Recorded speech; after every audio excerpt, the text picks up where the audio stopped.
adonnons librement à la danse, suivons régulièrement des régimes alimentaires et subissons des épreuves qui demandent endurance. Parfois, nous allons jusqu'à consommer de l'alcool, du tabac, etc. Arrivé à un certain âge, la peur, les remords nous habitent et nous envahissent quotidiennement. Alors, comment être jeune, garder notre jeunesse et faire face à la vieillesse? Cette question trouvera des réponses avec M. Ivan Herbst. J'ai bien prononcé? Très bien, c'est parfait. Président de l'Institut Pierre Delbé, qui a accepté d'être des nôtres et c'est notre invité principal. On l'applaudit.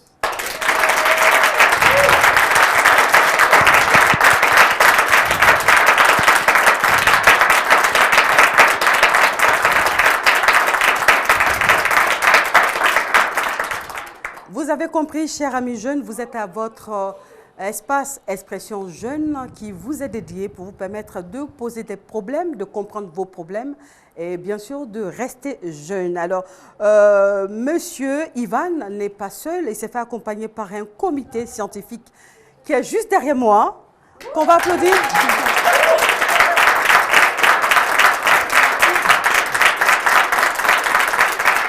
Et en face de moi, merci. Et en face de moi, nous avons un beau public qui va s'applaudir.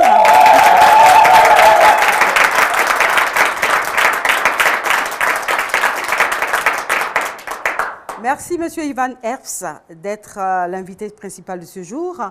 Alors, votre institut est un organisme de recherche à vocation humanitaire et vous avez pour mission l'augmentation de l'espérance de vie de la population en général et en particulier, et particulièrement dans les zones où l'espérance de vie est la plus faible en Côte d'Ivoire. Quelque chose d'autre à ajouter dans la présentation? Oui, non, c'est exact. En fait, l'objectif de l'Institut Pierre Delbé, c'est de pouvoir permettre aux populations de passer d'une espérance de vie de 54 ans à une espérance de vie de 75 ans dans les 10 prochaines années. Alors, qui peut être membre de votre institut? Alors, l'Institut Pierre Delbé est avant tout un institut composé de scientifiques. Donc, les membres de l'Institut Pierre Delbé et le comité scientifique sont systématiquement des chercheurs, des docteurs, des professeurs. Voilà, ça c'est la base, de telle manière à ce qu'on puisse organiser la recherche, puisque nous avons deux parties. La partie aide aux populations en matière de santé et la partie recherche qui nous permet également de pouvoir avancer et de pouvoir obtenir de nouvelles connaissances. Il faut dire que vous êtes là parce que vous êtes invité par... J'ai été invité à la demande du CIRAM. Donc le CIRAM, c'est la Société ivoirienne de recherche appliquée en médecine et qui m'a demandé de venir pour parler de cellulologie. Cellulologie également de jeunesse face à la vieillesse, parce qu'on suppose que la cellulologie est une réponse à notre préoccupation du jour. Avant de continuer avec vous, vous permettez que je pose la problématique à la jeunesse qui se trouve en face de moi. Bien sûr, le comité scientifique pourra intervenir éventuellement. Alors, la jeunesse face à la vieillesse, qu'est-ce que vous entendez par ce groupe de mots? Allez-y. Comment préparer notre vieillesse? En tant que jeune, qu'est-ce qu'il faut faire pour avoir une bonne vieillesse, c'est-à-dire une vieillesse en bonne santé? Qui d'autre? Mademoiselle Timité. Vous êtes la représentante de l'Institut à Korogo. Oui. Ça se passe bien là-bas? Ça se passe super bien. Qui vous recevez, les vieux ou bien les jeunes? Tout le monde, parce que moi-même, d'abord, je suis très jeune. Donc, ma mission particulière, c'est de passer dans les établissements de Korogo, leur parler de la vieillesse, de la jeunesse face à la vieillesse, et puis les vieux qui sont malades, leur montrer comment vieillir en bonne santé, comment rester vieux en bonne santé d'abord, et ceux qui sont malades, comment entretenir leur mal face à leur vieillesse qui sont dedans. C'est un métier noble ou bien plaisant, tout simplement, ou bien on attend les retombées de chaque fin de mois pour se réjouir en tant que jeune? Bon. Comme le président l'a dit, c'était un métier de portée humanitaire, donc c'est d'aider les vieux les jeunes à vieillir en bonne santé d'abord. Comme moi, je suis jeune, comme je l'ai si bien dit, donc je vais vivre jusqu'à 120 ans. Alors, nous avons deux éléments clés dans le sujet du jour. Ce sont la jeunesse et la vieillesse. Ça vous fait penser à quoi? La jeunesse face à la vieillesse, ça me fait penser à... Ça vous fait peur? Oui, ça fait très peur. Et pourquoi? Parce que généralement, nous voyons nos mamans, dès 50 ans, elles ont des courbatures, elles ne peuvent plus marcher, elles ne peuvent plus faire leur prière normalement. Pour ceux qui sont des musulmanes, elles ne peuvent plus marcher. D'autres sont très malades, des diabétiques qui sont amputés de la jambe, ça fait très peur. Merci pour votre contribution. On va passer le micro à quelqu'un d'autre. J'ai vu Léon se lever la main. En fait, quand on entend parler de la jeunesse face à la vieillesse, de un, ça fait très peur. Imagine que tu es jeune, tu as l'habitude de faire certains trucs et arrivé un moment, tu ne peux plus rien faire. Si tu avais l'habitude d'aller te balader, d'aller faire des shopping, imagine que tu ne peux plus faire, tu es obligé d'envoyer tes enfants, soit va m'acheter ça. Et si ces enfants vont, ce qu'ils vont t'acheter, c'est pas ça, ça ne va pas te plaire. Donc franchement, ça fait peur quand on entend parler de la vieillesse. Et votre rêve, votre souhait? C'est de vieillir en bonne santé. Merci pour cette brillante intervention. Nous allons donner maintenant la parole à M.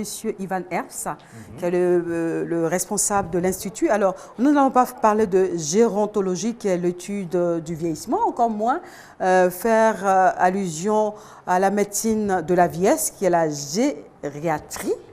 Alors, nous allons nous intéresser d'abord à ces deux mots. Ça vous fait penser à quoi? Jeunesse face à la vieillesse. Jeunesse et vieillesse. Je reprendrai les mots d'une des intervenantes qui dit « voilà, ça fait peur ». Alors ça fait peur pourquoi? Elle a parlé de diabète, elle a parlé de maladies, elle a parlé de choses qu'on ne peut plus faire, c'est-à-dire à un moment donné quand nos capacités physiques ne sont plus en rapport avec nos envies, eh ben, on est frustré. Et puis la deuxième chose, c'est qu'on ne peut plus s'occuper de sa famille, on ne peut plus avoir des rapports sociaux normaux, donc on s'éloigne du monde, on s'éloigne de la société, on en souffre. Et on souffre physiquement, puisque la maladie également, ça fait mal. Et tout à l'heure, on parlait de l'Institut Pierre Delbé et qu'est-ce qu'on apportait à la population. D'abord, c'est une prévention efficace des maladies cardiovasculaires. Nous allons parler de cela dans les solutions. Et également de permettre, justement, comme l'a dit cette jeune fille, de vieillir en bonne santé. D'accord, vous allez nous permettre de garder quelques éléments pour les solutions. Nous allons plutôt vous demander ce qui caractérise, selon vous, la jeunesse et ce qui caractérise la vieillesse. Est-ce que ce sont les maladies seulement, comme vous venez de les citer, pour la vieillesse et pour la jeunesse, c'est la joie de vivre, la folle course vers la vie, la pleine vie, la croquer à pleines dents? La différence entre la jeunesse et la vieillesse, c'est que la jeunesse permet tout. C'est-à-dire, elle permet de pouvoir exprimer ce qu'on a envie à un moment qu'on a choisi. Et ça, c'est les cellules qui nous le permettent. C'est-à-dire que quand on a des cellules jeunes, on peut se permettre énormément de choses, voire des abus, et ça passe. La différence entre la jeunesse et la vieillesse, c'est que quand on est vieux, les abus, ça casse. Et c'est la différence spécifique entre la jeunesse et la vieillesse, c'est que la jeunesse peut nous permettre de tout faire, ou quasiment tout, alors que quand on est vieux, quand la vieillesse nous touche, à partir de ce moment-là, on devient limité. Alors, vous avez parlé de l'abus dans toutes les activités quand on est jeune qui casse après. Alors, on peut parler de quoi comme activité, quoi comme nourriture qui pourrait nuire à la jeunesse dans peut-être 10 ans, 20 ans, c'est-à-dire à la longue? Alors, je vais essayer de faire court pour ne pas vous embêter avec des termes techniques. La cellule a une expertise en matière de santé. Elle sait fabriquer de la santé, elle a toujours su faire ça. Ça fait 3,5 milliards d'années qu'elle sait faire ça. Donc ce n'est pas le problème de la cellule, c'est notre comportement qui va faire que cette cellule va pouvoir garder ses capacités. Et on a tout un tas d'exemples de gens qui ont 60 ans et qui sont très jeunes, et de gens qui ont 30 ans et qui sont carrément des épaves. Donc l'idée, c'est quoi? C'est de pouvoir garder le potentiel cellulaire actif au maximum. Et là, on rentre dans l'alimentation. L'alimentation, c'est quoi? C'est la capacité pour nos cellules de récupérer le matériel dont elles ont besoin pour faire leur job. Si elles ont ce matériel, elles font leur job, elles entretiennent la santé, elles entretiennent la jeunesse. Si elles ne peuvent pas faire leur job parce que ce matériel n'arrive pas en quantité suffisante, la vieillesse s'annonce à une heure relativement tôt. Et la deuxième chose, c'est que on engage notre organisme et cet organisme devient moins résistant. Je vais poser une question au public avant que ce public ne vous pose des questions, parce que c'est le jeu de cette émission. Alors, pour vous, quels sont les comportements à risque qui pourraient éventuellement amener la jeunesse à perdre sa jeunesse très tôt? Allez-y. Je pense bien que pour la jeunesse que nous sommes, nous avons l'habitude d'abord de satisfaire nos besoins, c'est-à-dire d'agir d'une manière à ne pas nous comprendre nous-mêmes. Comment? L'alcool, par exemple, on abuse de l'alcool à tout moment. Et aussi, on aime manger ce qui est beaucoup chimie. Nous, la jeunesse d'aujourd'hui, quand on voit un peu les rognons, par exemple, nous sommes un peu excités à manger ces choses-là. Nous avons aussi certains comportements à nous, et la cigarette qu'on fume à tout moment. Bon, tout ça, je pense bien que ça peut atténuer un peu notre jeunesse et vite vieillir. Merci. Allez-y. En tant que jeune, on ne prend pas vite conscience des dangers qui nous attendent plus tard, lorsque nous serons en phase vieillesse. Et nous agissons vraiment de manière improvisée, c'est-à-dire ce qui est là, on le fait. Tout à l'heure, mes amis ont évoqué le cas, par exemple, de l'alcool, de la cigarette. Pour certains jeunes, c'est un plaisir, mais tout en étant dangereux, sans qu'ils n'en prennent conscience. Voilà. Et plus tard, les effets se montrent. Et en tant que jeune, comme ils l'ont dit tout à l'heure, c'est ça qui fait peur. Merci. Vous avez le micro, vous le gardez. Je suppose que vous avez une question à poser au président. Qu'est-ce que nous devons faire vraiment pour, étant vraiment dans cette phase-là, à être toujours en bonne santé tout en consommant de l'alcool ou de la cigarette? En cellulologie, le magnésium est d'un intérêt particulier. Il a une capacité justement à entretenir le fonctionnement de nos cellules qui est très important. Or, l'alcool a un impact direct sur le métabolisme cellulaire. Il empêche le magnésium de pouvoir atteindre la cellule. Si la cellule n'a pas de magnésium, elle ne peut pas fonctionner normalement. Donc, quand on boit de l'alcool, automatiquement, au niveau cellulaire, on a un déficit. La cellule ne marche pas correctement. Alors, maintenant, quand on est jeune, évidemment, il faut qu'on fasse ces expériences. Donc, ce que je dirais, c'est qu'il est important que les jeunes sachent que l'alcool ne permet pas à leurs cellules de fonctionner correctement et que si, quelquefois, on a des abus, ce n'est pas très grave. Par contre, ce qui est important, c'est de ne pas répéter l'opération. Un jeune boit d'alcool une fois, ce n'est pas très grave, il faut faire son expérience. Par contre, consommer de l'alcool tous les jours, c'est un risque particulier concernant la santé à terme. La cigarette, puisqu'on parle de la cigarette, là, évidemment, je vais vous dire que fumer, ce n'est pas bon, d'accord? Et je ne suis pas le seul. Alors, le problème de la cigarette, c'est qu'on a une accroche, c'est-à-dire que quand on fume, on a beaucoup de mal à arrêter. Donc, ce que je conseille évidemment, c'est de ne jamais commencer. Mais quand on a commencé, qu'est-ce qu'on fait? Il faut avoir envie de s'arrêter. J'espère que les gens qui ont fumé s'arrêteront un jour. Ça a été mon cas. J'ai fumé, j'ai arrêté parce que ce n'était pas bon pour ma santé. Maintenant, il faut savoir qu'on peut compenser une partie des méfaits de la cigarette par une activité biochimique cellulaire correcte. Et c'est en ça qu'en cellulologie, on apporte quelque chose, on sait faire fonctionner les cellules correctement. Donc ce petit cap où on a besoin de réfléchir en se disant la cigarette, ce n'est pas bien pour ma santé, et j'arrête, et j'y arrive, nous, on va pouvoir permettre de passer ce cap en permettant aux cellules de quand même fonctionner correctement. Merci pour cette réponse. Une autre question, allez-y. J'aimerais savoir, aujourd'hui on parle de la nourriture qu'on consomme qui détruit les cellules. Mais en dehors de la nourriture que nous consommons, aujourd'hui la jeunesse face à son avenir aussi a des soucis. Et on essaie dans nos activités de tous les jours. Parce que le problème d'emploi fait qu'aujourd'hui, on est tellement habitué à faire de ces activités, l'insomnie, tout et tout, qui fait qu'aujourd'hui la jeunesse a un problème. Parce que quand on parle de la nourriture qui détruit les cellules, est-ce que le souci aussi n'est pas la cause aussi de la vieillesse de la jeunesse aussi? Il voudrait savoir si le fait de penser, d'être très pensif, d'avoir des préoccupations pour peut-être avoir une activité, un travail, un stress, non, qui pourrait être une des causes de la vieillesse. Alors, il faut savoir que Précoce. tout ce qu'on est biochimique. Le fait de penser, d'avoir des idées, d'imaginer, d'être angoissé, d'avoir peur, tout ceci est biochimique. C'est une succession d'opérations biochimiques qui se passent dans chacune de nos cellules.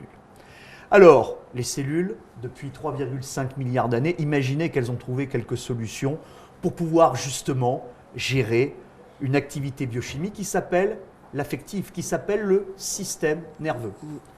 Quand on est stressé, quand on a du mal à arriver à faire ce qu'on veut faire, notamment trouver un travail, gagner de l'argent, entretenir sa famille, évidemment, c'est très impactant sur notre morale et également sur la capacité de notre système à pouvoir passer le temps. Parce que plus on souffre et plus notre système s'épuise. En cellulologie, comment ça se passe? Les cellules sont capables de fabriquer de la santé nerveuse, de la santé intestinale, de la santé musculaire, de la santé cérébrale. Elles savent tout ça.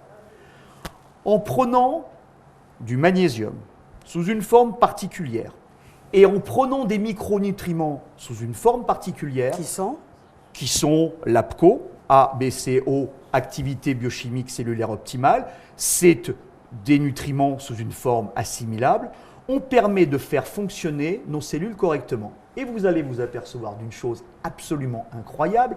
Quelqu'un qui, par exemple, s'est très stressé, très angoissé, au bout de 5 jours, il va relativiser, les choses vont devenir plus claires dans son esprit, il va mieux voir les problèmes, les analyser, leur donner des réponses.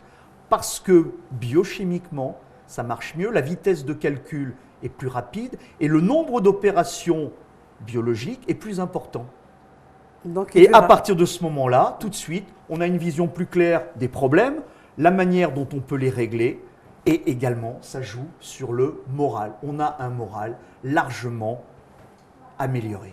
La jeunesse nous parlera certainement de la vie en rose. Mais moi, j'ai une question scientifique à poser au public juste derrière moi, le comité scientifique. Pourquoi certains jeunes ont peur et repoussent les personnes d'un certain âge qu'on appelle par euphémisme troisième âge ou quatrième âge?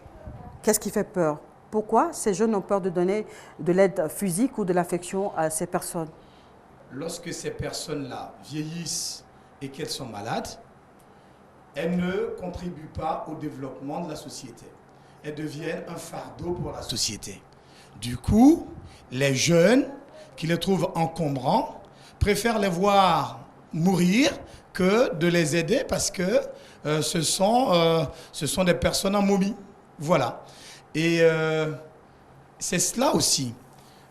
La problématique que nous défendons là en ce moment, c'est de faire en sorte que nous puissions développer une jeunesse capable de savoir, de tirer les conséquences, les leçons de cette vieillesse des personnes âgées qui n'ont pas leur place dans la société parce que justement, pour les raisons que j'ai évoquées ultérieurement, et de faire en sorte qu'elles ne soient pas maltraitées demain, puisque vieillir n'est pas synonyme de maladie. Vieillir n'est pas synonyme de fardeau.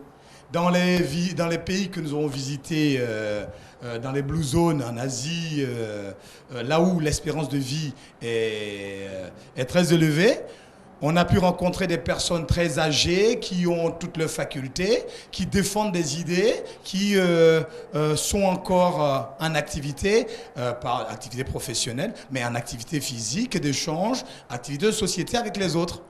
Quand c'est comme ça, la personne mène des actions par elle-même, elle ne devient pas un fardeau. Et les personnes qui sont intellectuelles contribuent au développement de ces jeunes-là. Comment comprendre que quelqu'un a été professeur d'université pendant longtemps et que cette personne-là, la maladie fait en sorte qu'elle ne soit plus utile à la société. Mais quand on est intellectuel, qu'on a gardé ses facultés physiques et morales, cela permet de justement aider encore les seniors à devenir des personnes qui ont de partager l'expérience avec ces personnes-là. En ce moment, on n'est plus un fardeau. Voilà. Docteur Acrobou, vous avez une contribution à apporter dans cette question. Pourquoi les jeunes ont-ils peur ou bien de s'approcher de la vieillesse, des personnes d'un certain âge? Pourquoi, quand on parle de vieillesse, on pense tout de suite à la mort? Bon, en fait, c'est un peu une représentation négative de ces personnes de troisième âge dans l'imaginaire populaire qui est souvent peinte. Donc les jeunes se représentent un peu cette image négative. Eux se font un peu une projection de soi. Voilà. Donc, c'est un peu la peur, la hantise de ne pas se retrouver à la place, n'est-ce pas, de ces personnes-là qui les effraient quand ils sont encore jeunes. Donc, c'est un peu psychologique, psychosociologique, en fait. Vous avez une question à poser au responsable, au président? Oui. Tout à l'heure, il y a Léance, qui a dit qu'il y a aussi l'utilisation des produits cosmétiques qui entraîne aussi la vieillesse. Est-ce que le président, au niveau de la cellulologie, a un élément de réponse à ce problème? Merci. Alors, c'est un problème très important. Alors, ça va très loin. En fait, nous avons sur notre corps, sur l'intégralité de notre peau et à l'intérieur de nos intestins, un film bactérien qui constitue une armure biologique contre l'extérieur. Je ne vais pas parler encore du microbiote intestinal parce que c'est encore plus compliqué. Mais cette armure biologique est la première défense que trouve devant elle l'ensemble des virus, des bactéries, des toxiques, des champignons qui sont omniprésents dans notre environnement. Cette barrière nous protège. Les savons utilisés de manière trop importante, trop fréquente. Les cosmétiques, pas toujours bien contrôlés. Parce qu'aujourd'hui, on sait que les cosmétiques ne contiennent pas toujours des produits qui sont compatibles simplement avec le maintien de la qualité de la peau et bien sûr de la santé. On pense à tous ces éclaircissants qu'utilisent les femmes pour pouvoir avoir la peau un petit peu plus claire et qui ont posé des problèmes énormes, qui ont provoqué des cancers, etc. Alors, la cellulologie ne fait pas des miracles. La cellulologie, elle sait faire ce qu'elle sait faire, c'est-à-dire permettre aux cellules de fonctionner mieux. Maintenant, si vous prenez votre peau et que vous l'arrachez, la cellulologie ne peut rien faire pour vous. D'accord? Soyons clairs. Par contre, ce que je peux vous dire, c'est qu'en respectant votre peau, c'est-à-dire en ne l'agressant pas trop, en choisissant les produits que vous allez mettre dessus et pas trop en changer souvent parce que la peau également s'habitue aux molécules. Donc si vous changez tous les jours de produits, vous allez fatiguer son adaptabilité. Donc si jamais on choisit ces produits, je vous conseillerais les produits bio, je ne sais pas s'ils sont tous disponibles en Afrique, etc. Mais dans le produit bio, il y a eu un effort de recherche pour la qualité des matériaux utilisés. Alors, je ne peux pas dire aujourd'hui aux jeunes filles, n'utilisez pas de produits de beauté, arrêtez ça, etc. Ce serait stupide et ça ne servira à rien, personne ne pourrait écouter ça. Mais par contre, j'inviterai les jeunes filles ou les femmes qui prennent des produits de beauté à choisir la qualité de leurs produits de beauté, à ne pas en abuser. Voilà ce que je peux dire. Et en utilisant la cellulologie, c'est-à-dire en permettant à leurs cellules de fonctionner correctement à travers l'alimentation, l'utilisation de l'APCO, en faisant du sport, leur organisme fera le reste et permettra à leur peau de garder leur qualité sur le long terme. Il y a Dr Tewa, je prononce bien, biologiste. Alors, je ne sais pas si vous avez une question ou une contribution à apporter. Je voudrais apporter une contribution à ce que le président disait tout à l'heure. L'utilisation effectivement des produits et choses cosmétiques de façon abusive entraîne beaucoup de dégâts au niveau de la peau. Parce qu'elles vont contribuer à la destruction du microbiote, ce que le professeur n'a pas voulu dire. Le microbiote, c'est-à-dire le micro-organisme qui entoure notre corps. Et c'est tous ces micro-organismes-là qui sont les bactéries qui nous protègent d'abord, avant que toute attaque cellulaire ou virale puisse nous atteindre. Donc si, en utilisant de façon abusive ces produits, on détruit cette première défense-là, alors nous livrons la peau aux microbes et vite fait, le danger arrive et le malheur, les problèmes aussi. Merci pour cette contribution. Une autre question à poser? Allez-y. J'aimerais demander au docteur, comme il le disait tantôt, que quelqu'un qui a 60 ans, il y a des personnes qui ont 60 ans, mais quand on les voit, on peut dire que ces personnes-là sont encore jeunes. Mais moi, j'aimerais savoir à quel moment dit-on qu'on est vieux? Est-ce qu'un enfant qui ne peut pas utiliser ses organes, peut-être après avoir utilisé abusivement des produits cosmétiques, il a eu une altération au niveau de ses organes? Est-ce qu'on peut dire que cet enfant est vieux ou c'est à l'âge de 60 ans, 90 ans qu'on peut dire qu'on est vieux? C'est une question très intéressante parce qu'on ne vieillit pas partout de la même manière. Vos poumons ne vieillissent pas à la même allure que vos intestins, qui ne vieillissent pas à la même allure que vos yeux, ni que votre peau, etc. Alors certains ont la chance d'avoir des tissus qui résistent bien, parce qu'il y a un peu de génétique là-dedans. Et puis il y en a d'autres qui ont la malchance d'avoir des tissus qui passent moins bien le cours du temps. Mais en tout cas, une chose est claire, c'est que vous pouvez être vieux de la peau et jeune du cœur, vous pouvez être jeune des intestins et vieux du muscle. En fait, il y a toutes les combinaisons possibles. D'ailleurs, vous remarquerez, vous avez des gens qui ont la peau très ridée, mais qui ont une énergie débordante. Puis vous avez des gens qui sont a priori relativement âgés, qui ont encore les cheveux qui ne sont pas blancs. On a toutes sortes de combinaisons. Alors, il est difficile de dire qu'une personne de 10 ans est vieille. Par contre, à contrario, il est facile de dire qu'une personne de 70 ans ne fait pas son âge. Alors la vieillesse, c'est un petit peu compliqué. Quel est le curseur? Ça dépend de vous, ça dépend de moi, de l'idée qu'on a de la vieillesse, de l'idée qu'on a de la jeunesse. Mais par contre, une chose est sûre, c'est qu'on est capable, comme le disait M. Villard, de pouvoir vivre très longtemps en très bonne santé. Et comme il le disait tout à l'heure, et je vais prendre le Japon, en fait, donc les Blue Zones sont constituées de 5 zones particulières où on a repéré les gens les plus vieux du monde en bonne santé. Et je prends toujours cet exemple-là parce qu'il m'a bouleversé. C'est-à-dire que je voyais, d'abord j'ai connu la personne la plus âgée que j'ai rencontrée de ma vie, qui avait 107 ans, et je voyais cette personne-là dans une réunion politique défendre ses idées, invectiver un tel, invectiver un autre, etc., comme une gamine de 25 ans. C'était une dame? C'était une dame. Et je me suis dit, mais si à 107 ans on peut faire ça, mais je veux vieillir tout de suite.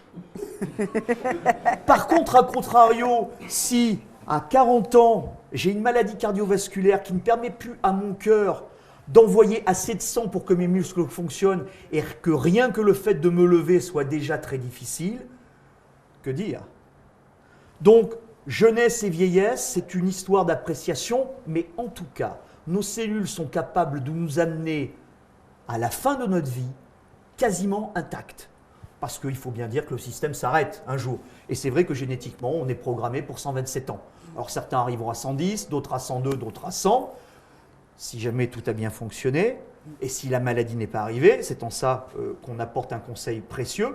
Mais en tout cas, notre potentiel est là. La vieillesse n'est pas synonyme de handicap, la vieillesse n'est pas synonyme de maladie, et surtout, la vieillesse n'est pas synonyme d'exclusion sociale.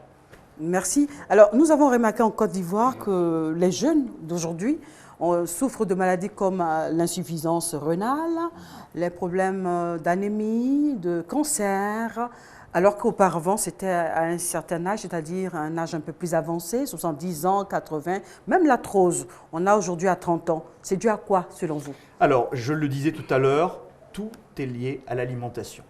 Quel est le moyen pour vos cellules de récupérer le matériel avec lequel elles vont travailler? C'est 1, les aliments que vous allez ingurgiter, 2, la capacité de nos intestins à extraire de cette alimentation les micronutriments qui sont les seuls éléments utilisables par la cellule. Lors de ce parcours, en tout cas dans ces différentes phases, la première chose c'est quel aliment je mange, d'où il vient. Je vais vous citer une étude que j'ai lue pas plus tard qu'avant-hier qui a été, c'est les Canadiens qui ont sorti ça. Aujourd'hui, on est bien d'accord que je vous ai dit que c'était les nutriments qui permettaient aux cellules de fonctionner. Tout à fait. Les légumes et les fruits, aujourd'hui, contiennent 100 fois moins de micronutriments que ceux qui étaient produits il y a 50 ans. Les raisons? Les raisons, l'agriculture intensive. Aujourd'hui, on a vidé les terres de leur vie. Claude Bourguignon, qui fait partie des membres d'honneur de l'Institut Pierre Delbé, me disait, il y a 2 ans, il me disait, Yvan, on a vidé les terres de l'ensemble des chaînes bactériennes qui leur permettent de vivre. Les terres aujourd'hui sont des déserts. 90% des terres agricoles aujourd'hui sont des terres mortes. Alors qu'est-ce qu'on fait? On prend ces terres mortes, on met des engrais chimiques, on met des plantes qui ont été choisies pour leur productivité et on espère qu'à la fin de cette chaîne-là, on aura des produits de qualité. C'est faux. On a des produits creux, on a des produits vides, on a des produits qui ne permettent pas à notre biochimie cellulaire de fonctionner correctement. Qu'est-ce que ça a comme impact? Eh bien justement, comme ces aliments creux ne permettent pas à nos cellules de fabriquer de la santé, eh bien la maladie s'impose. Et comme nos enfants sont nourris avec cette alimentation creuse, eh bien, ce qu'on ne voyait pas il y a 50 ans apparaît aujourd'hui. Des jeunes qui font des cancers à 17 ans. Alors, le cancer existait déjà il y a 100 ans chez des enfants jeunes. Mais c'est la fréquence qui a augmenté. Oui. À l'époque, il y avait un enfant sur 10 000 ou 100 000. On n'avait pas de statistiques. Mais aujourd'hui, les enfants qui attrapent des cancers jeunes sont de plus en plus nombreux. La fréquence a augmenté et le nombre de personnes a augmenté. Donc, ça c'est déjà la première chose. Donc, on a tout, on a la chaîne. La mauvaise alimentation ne permet pas à nos cellules de fabriquer de la santé. Comme la santé ne peut pas être maintenue, les fragilités génétiques s'expriment. Qui un cancer, qui une arthrose, qui ceci, qui cela, etc. Et voilà le résultat. Une contribution? Allez-y. Je voudrais apporter une contribution à ce que le président vient de dire sur l'insuffisance rénale. Aujourd'hui, nous assistons effectivement à des cas d'insuffisance rénale au niveau de la jeunesse, à tout âge, ce qui ne se faisait pas par le passé. Il a si bien dit, cela est dû à notre alimentation, à notre comportement. Parce que tout simplement, les comportements ont changé, les comportements ont varié. Aujourd'hui, nous avons une incidence de notre mauvaise alimentation sur notre état de santé. Nous consommons mal, nous mangeons mal, nous mangeons à des heures indues certains aliments dont la digestion devient difficile. Et qu'est-ce que nous constatons? Lorsque nous mangeons certaines nourritures à des heures indues, ces nourritures provoquent une certaine toxicité au niveau de l'organisme qui bloque les systèmes biologiques qui agissent sur le rein. Et le rein, qui est l'organe qui est chargé d'épurer notre organisme, alors se voit un peu bloqué. Tout simplement parce que le système qui permet d'épurer l'organisme prend un coup de frein. Et ça peut s'expliquer facilement. Le rein est constitué de cellules. Je vais vous donner une image toute simple.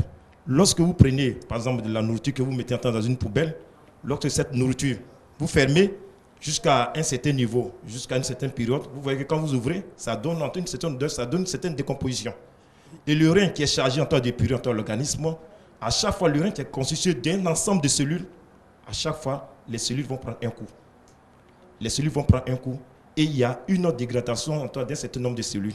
Ce qui voit la fonctionnalité des cellules rénales diminuer, prendre un coup. Du coup, comme depuis la jeunesse, depuis l'enfance jusqu'à l'âge adulte, comme nous mangeons mal, comme nous consommons les choses, nous nous comportons de manière désordonnée, nous ne ressentons plus le processus de la vie. Vous voyez que ça provoque bien sûr une diminution de l'activité rénale. Et c'est ce cas, c'est ce qui nous amène aujourd'hui à observer des cas d'insuffisance rénale, mais qui ne sont pas les seules causes. Il y a plusieurs causes, mais c'est une cause essentielle. C'est-à-dire que l'une des causes essentielles aujourd'hui, c'est notre comportement, c'est notre nourriture. Je voudrais ajouter quelque chose à ce que le président a dit et à ce que mes confrères ont dit aussi, face à la vieillesse. Aujourd'hui, la peur de la vieillesse, c'est quoi? La jeunesse face à la vieillesse, la peur de la vieillesse, c'est la perte de l'indépendance. Quand on est jeune, on est indépendant. Quand on est vieux, on est dépendant. En fait, c'est ça. On a peur d'être indépendant, de perdre notre indépendance. C'est le problème aujourd'hui. C'est ce qui fait qu'on a peur. Aujourd'hui, l'Institut Pierre Delbé, qu'est-ce que l'Institut Pierre Delbé fait? L'Institut Pierre Delbé veut nous amener à ne pas que nous perdons facilement notre indépendance.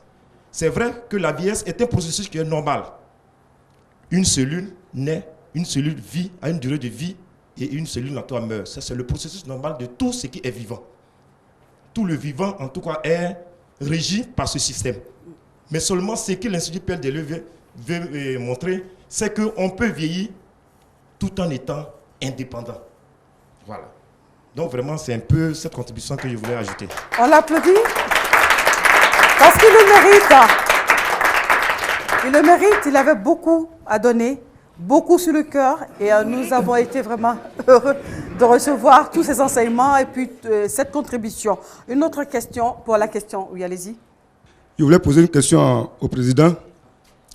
C'est vrai que peut-être n'a pas connu beaucoup de villages africains, mais autrefois dans nos villages, nos parents, sincèrement, quand ils étaient malades, il suffisait qu'ils partent en brousse prendre des plantes, les écorces des plantes, ils viennent et puis ils se traitent et puis ils recouvrent la guérison. Effectivement, les accouchements, j'ai constaté, les accouchements se faisaient à domicile, mais dans les mêmes villages aujourd'hui, les mêmes parents n'arrivent plus à se soigner avec les plantes. Et les accouchements aussi sont devenus difficiles. Je voulais savoir qu'est-ce qui a occasionné cela. C'est vrai qu'il a parlé de alimentation. Il a parlé de la terre plutôt, qui la était terre appauvrie. appauvrie. Voilà. C'est arrivé au village aussi. C'est pas seulement que dans la ville, parce qu'on exploite abusivement des richesses du sol. Voilà, je suppose. Alors, Monsieur Ivan. Quand on apporte un bien, quelquefois on ne mesure pas ce qu'on perd. La médecine a apporté des choses extraordinaires. Il faut se rappeler quand même que les plus grands hommes de tous les siècles, que ce soit des empereurs, que ce soit des rois ou que ce soit des chefs de guerre qui avaient tout pouvoir, pouvaient mourir d'une rage de dents, d'une infection dentaire, de quelque chose qui aujourd'hui fait rire, parce qu'aujourd'hui on ne meurt plus d'une infection dentaire parce qu'on a des antibiotiques. Voilà. Mais cette formidable avancée technologique au niveau biologique a aussi eu des effets néfastes. On a perdu les traditions. On a perdu le savoir-faire. Et ce savoir-faire qui existait dans les populations, qui savaient que quand on avait tel problème, il suffisait d'aller chercher telle racine ou telle chose, etc., eh ben, n'existe plus. La transmission ne s'est pas faite parce que tout le monde s'est dit, bon, maintenant on a la solution, pourquoi s'occuper des vieilleries, etc. Laissons tomber le passé, occupons-nous de l'avenir. Et en ça, c'est vrai qu'on a perdu. Et la chose qu'on souhaite à l'Institut Pierre Delbé, c'est que les racines ne soient pas oubliées, que le passé constitue la richesse de l'avenir. On a accumulé durant des milliers d'années une expérience extraordinaire. La médecine est venue apporter encore quelque chose d'extraordinaire. La cellulologie apportera encore quelque chose de fabuleux, mais il ne faut jamais perdre ses racines. C'est ce qui nous permet de savoir d'où on part et où on va. Une contribution juste derrière moi, et après nous allons parler des conséquences. La contribution que je voudrais faire, c'est que aujourd'hui, si dans nos villages, on n'arrive pas à avoir cette pratique ancienne, mais c'est parce que les terres ont été dénaturées. Aujourd'hui, dans les villages, on utilise les pesticides, on utilise les herbicides. On n'a plus cet effort qu'on fait par le passé. Les parents, avant, utilisaient la machette, la daba, pour produire. Et aujourd'hui, au lieu de travailler, on utilise les pesticides, les herbicides, et puis on tue les plantes. Mais la conséquence, c'est quoi? C'est que ces produits-là rentrent dans le sol et la plante ne fait que puiser les éléments qu'elle trouve dans le sol pour constituer le tubercule ou bien les fruits. Et donc, ce que nous apportons comme pesticides pour tuer les herbes se retrouve dans le fruit que nous allons consommer. Donc, la conséquence, c'est quoi? C'est que c'est la santé qui prend un coup. Quand vous arrivez au marché, les vieilles femmes qui vendent les feuilles pour les tisanes et ainsi de suite, souvent, certains vendeurs vous disent, ça, c'est les feuilles qui viennent du nord. Mais pourquoi? Parce que là-bas, la sève, elle contient moins d'eau. C'est-à-dire que l'élément curatif qui se trouve dans cette sève est bien concentré. Mais aujourd'hui, quand on a utilisé les produits et que ces produits s'y retrouvent, vous allez voir qu'on ne peut même plus faire cette pratique traditionnelle que les parents ont l'habitude de faire par le passé pour nous donner cette santé-là. Donc, la solution, il faut trouver une solution alternative pour pouvoir vraiment garder notre santé. Et c'est à ça l'Institut Pierre Delbé réfléchit et c'est à ça l'Institut Pierre Delbé nous aide pour pouvoir vraiment aller de l'avant. C'est la contribution que je voulais faire. Merci pour votre contribution. Monsieur Ivan, avant de parler de conséquences, j'ai bien une question à vous poser. Est-ce que la pratique du sport peut préserver notre cerveau de la vieillesse? Alors, non seulement il va préserver votre cerveau de la vieillesse, mais il va préserver l'ensemble de vos organes musculaires, tendineux, intestinaux, pulmonaires, etc. Pourquoi? Parce que le sport a un impact particulier au niveau biochimique. Il permet d'éliminer certains éléments via les transporteurs qui amènent les liquides jusqu'à nos reins et qui sont éliminés par l'urine.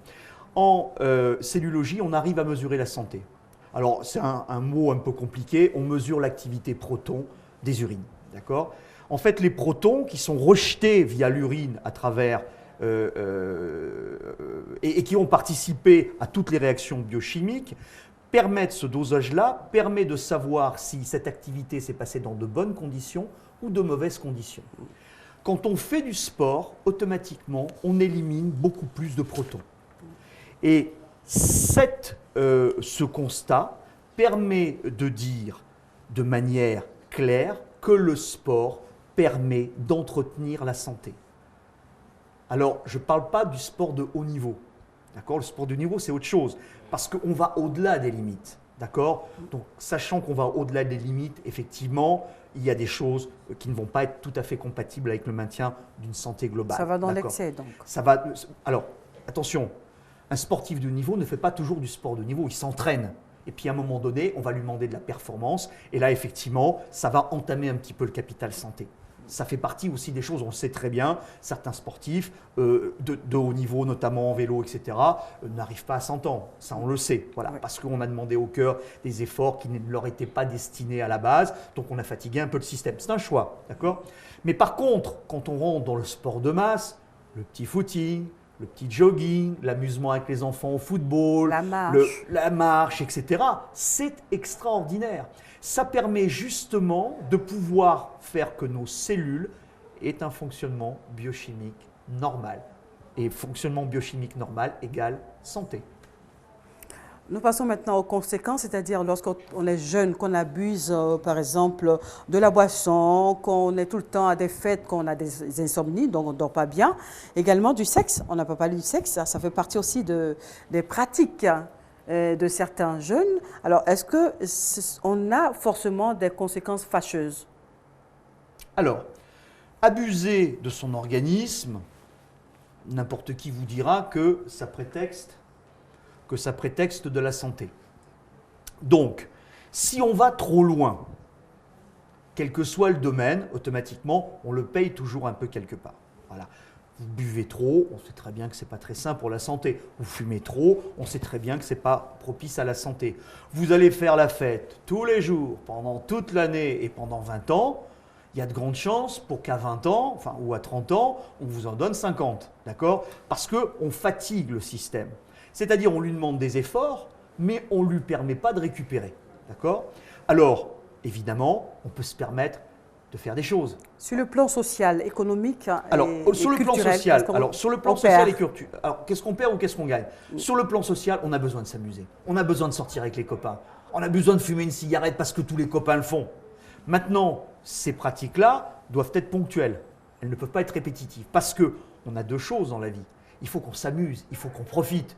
Parce que si jamais on vit dans un couvent, c'est un autre choix. Ce n'est pas les mêmes choses, d'accord ? Donc, on peut demander à son corps des efforts qui sont au-dessus de ce qu'il est capable de faire, de temps en temps, parce qu'on se fait plaisir, puis parce qu'on veut partager quelque chose avec les autres. Mais par contre, le fait d'abuser de choses qui sont contraires à la santé, la cigarette, l'alcool, sortir tous les soirs de manière abusive, consommer des drogues, etc., on sait très bien que ça ne pourra pas aller très loin. La deuxième chose au niveau du sexe. Le sexe est une chose dont on a besoin. L'homme est un animal sexué, comme l'ensemble des mammifères, et il a des besoins qui sont sexuels.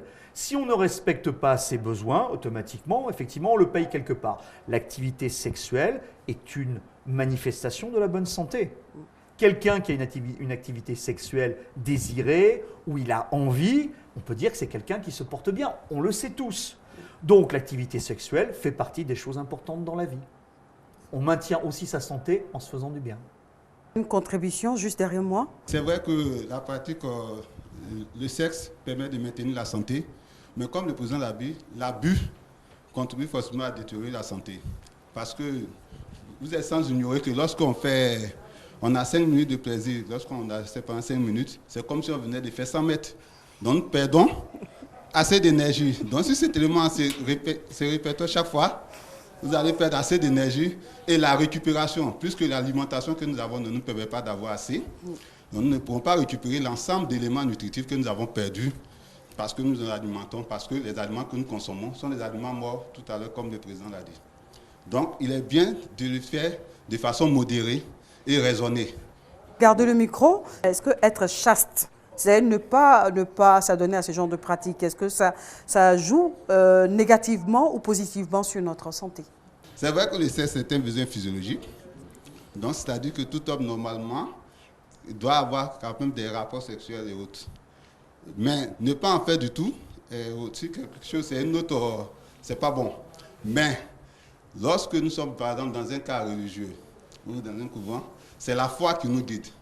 Et cela est le fruit de l'esprit. Donc je pense que scientifiquement, je n'ai pas de réponse à cela, mais pour voir, scientifiquement, le sexe contribue à l'équilibre de l'homme, de l'être humain. Merci, allez-y. L'homme est un organe sexuel tout simplement pour la pérennisation de notre être. C'est-à-dire que ne pas avoir des rapports sexuels n'a pas d'impact en réalité, en tout cas sur la vie, si l'homme est préparé déjà mentalement. Tout est question de mental. Tout est question de mental.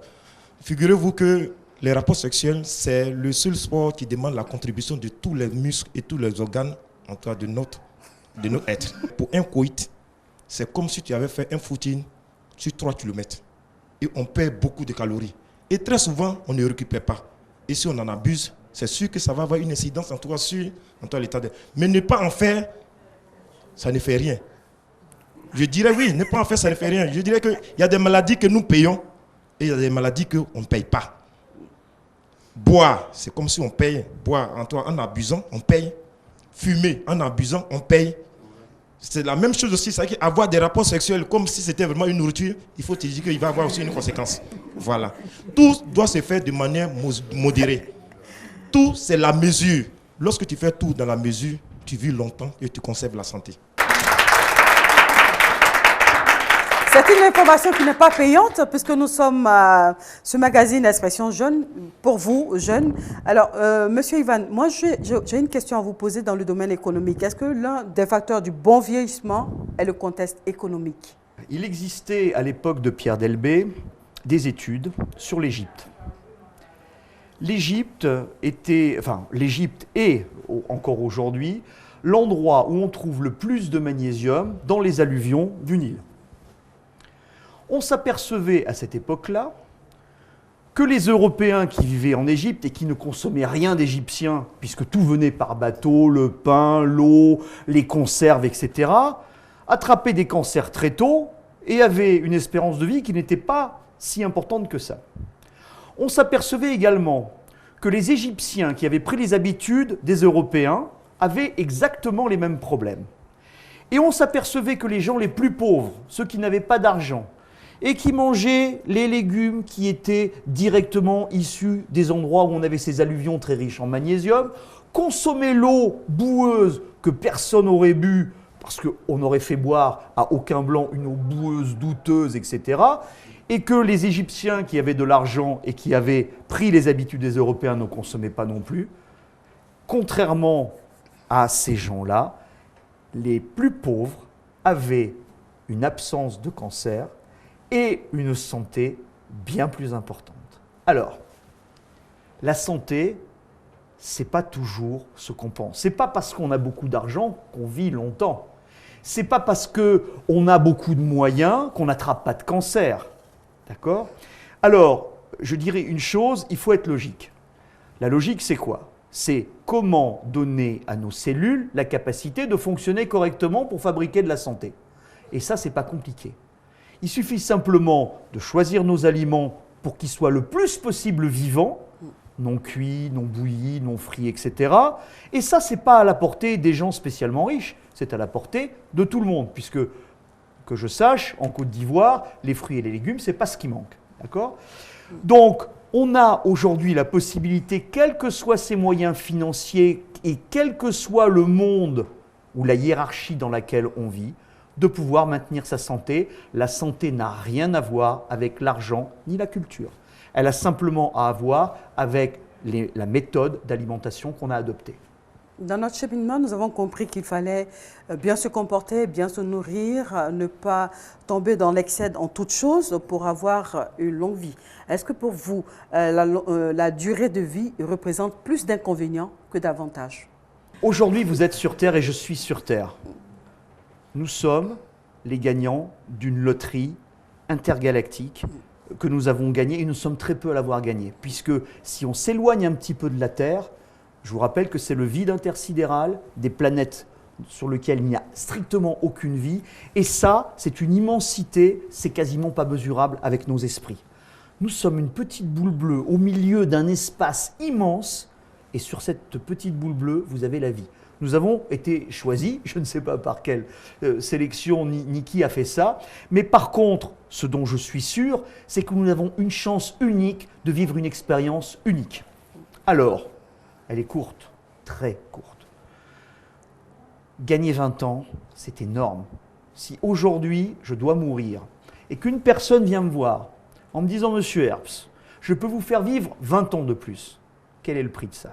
Ça n'a pas de prix, d'accord? La majorité d'entre nous veulent vivre. Et ce qui est important, ce n'est pas la vie en elle-même, c'est la vie en bonne santé. Puisque vivre vieux en étant handicapé, en ayant un Alzheimer, c'est-à-dire en ne pouvant pas reconnaître ses enfants, en ayant une maladie grave qui ne permet pas d'exprimer, comme le disait très bien, notre indépendance, ce n'est pas facile. Mais la vieillesse, à 100 ans, à 105 ans ou à 120 ans, qui nous permet de manger avec nos arrière-petits-enfants, de pouvoir rigoler avec eux, de pouvoir échanger avec autrui, alors de cette vieillesse-là, je dis oui. Merci, ce sera votre mot de fin. Merci beaucoup. Je sais que à ce sujet, vous avez mis sur le marché un livre intitulé « Génocide alimentaire ». Ce sont l'ensemble des connaissances acquises par l'Institut Pierre Delbé pour pouvoir permettre de vivre le plus longtemps possible en bonne santé. Merci à vous, Monsieur Ivan Herbst. Également, merci à ce beau public composé de jeunes étudiants et du comité scientifique juste derrière moi.